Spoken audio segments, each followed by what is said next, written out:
Is your Windows security panel showing a blank screen, leaving you vulnerable? Don't worry. In the next 90 seconds, I'll show you how to bring it back to life and restore your PC's defenses. First, we'll restart the Security Center service.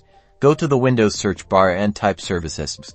In the services window, scroll down until you find Security Center, right-click on it, and select Restart. If the Restart option is grayed out, select Properties. In the Properties window, under the General tab, make sure the startup type is set to automatic. If it's not, change it.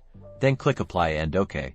If the issue persists, let's try repairing Windows security through the Settings app. Click the Windows Start button and open Settings. Now, select Apps and then select Installed Apps. In the search bar, type Windows Security. Click the three dots next to Windows Security, then select Advanced Options. Scroll down and click the Repair button. Let the process complete. If repairing doesn't work, click the Reset button. Keep in mind that resetting will remove your settings but often fixes deeper issues. After the repair or reset, restart your computer. This ensures all changes take effect. And there you have it.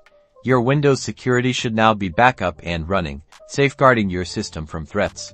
If this video helped you restore your peace of mind, give it a like and subscribe for more quick and easy tech solutions.